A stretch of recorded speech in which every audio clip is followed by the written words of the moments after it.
¿Qué son los costos de almacenamiento? Los costes de inventario son los costes relacionados con el almacenamiento y el mantenimiento del inventario durante un determinado periodo de tiempo. Generalmente, los costes de inventario se describen como un porcentaje del valor de inventario.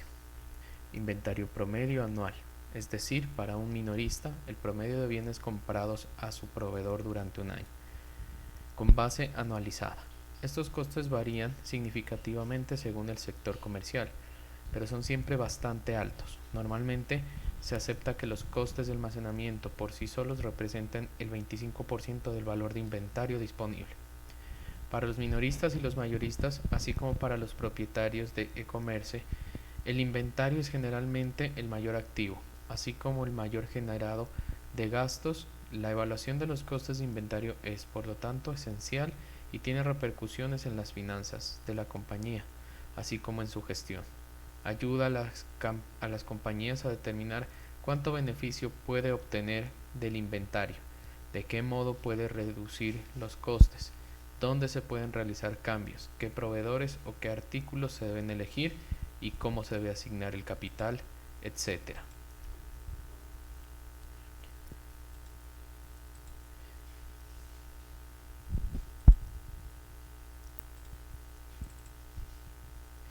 Dificultades para medir el costo de almacenamiento. Constantemente observamos que muchas compañías no saben con exactitud cuáles son los costos totales vinculados con su inventario.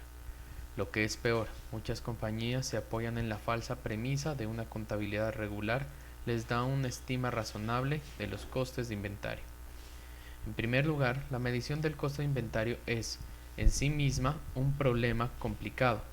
Existen varios sistemas alternativos de compatibilidad de costes que pueden resultar válidos para algunos fines, al tiempo que resultan inadecuados o peligrosos para otros. Además, no siempre es posible ni económico hacer un seguimiento de todos los costes o dividirlos y asignarlos en forma adecuada. Para comenzar a evaluar los costes de inventario, es preciso entender que los números relevantes no siempre aparecen en los registros de compatibilidad convencionales y que cuando desaparecen, que si lo hacen, aún es preciso ser cuidadoso con el conjunto de reglas y las suposiciones que se utilizan para elaborar esos números. Por ejemplo, al momento de combinar las diferentes costes, es necesario asegurar de que los elementos estén expresados de modo coherente como cifras antes de impuestos o cifras después de impuestos, pero no como una mezcla de ambas. En segundo lugar, el verdadero coste de inventario simplemente implica muchos elementos y va más allá del coste de bienes vendidos o de materias primas.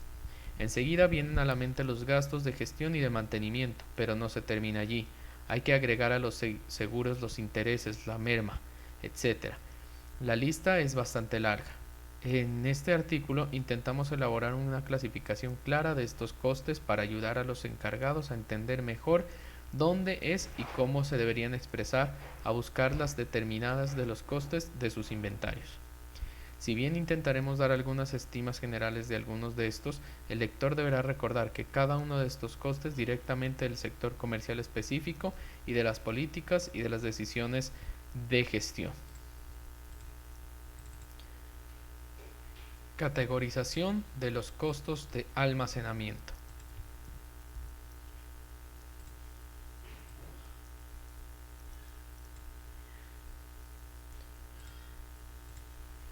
Una vez más, si bien la literatura puede hallarse muchos puntos comunes, las categorías y subcategorías de inventarios fluctúan y se superponen o se designan con nombres diferentes. No pretendemos exponer a continuación la clasificación correcta, sino con simplemente una que, con suerte, pueda tener sentido y pueda ser útil para que los encargados tengan una idea acabada de los costes del inventario. Los costes de inventario se dividen en tres categorías simples: costes de ordenamiento, también llamados de preparación, costes de almacenamiento, también conocidos como de tenencia, y costes de faltas de existencias, también conocidos como costes de escasez.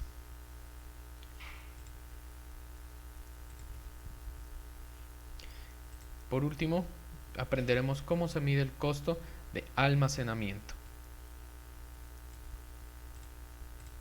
Los costes, todo material almacenado genera determinados costos, a lo cual denominamos los costos de existencia. Dependen de dos variables, la cantidad en existencias y tiempo de permanencia en existencias, y el tiempo de permanencia en existencias. Cuando mayor es la cantidad y el tiempo de permanencia, tanto mayores serán los costos de existencias. El costo de existencia es igual a CE, es la suma de los costos. El costo de almacenamiento igual a CA y el costo de periodo a CP. Veamos. Costo de almacenamiento. El CA se calcula mediante la siguiente ecuación. CA es igual a Q dividido entre 2X TX PX1, donde Q es la cantidad de material en existencia del periodo considerado, T es el tiempo de almacenamiento, P precio unitario de material y la I es la tasa de almacenamiento expresada en porcentaje del unitario. Sin embargo, el CA está compuesto por una parte variable, que es la cantidad del material y el tiempo, y una parte fija, que es el alquiler de la bodega, salarios del personal de la bodega, seguro contra incendio y robo, maquinarias y equipos instalados, entre otros. La parte fija no depende de la cantidad y tiempo de almacenamiento. Por ello, es prudente utilizar una fórmula más amplia, la tasa de almacenamiento, que constituye la suma de las siguientes tasas, todas expresadas en porcentaje. Muchas gracias por su atención.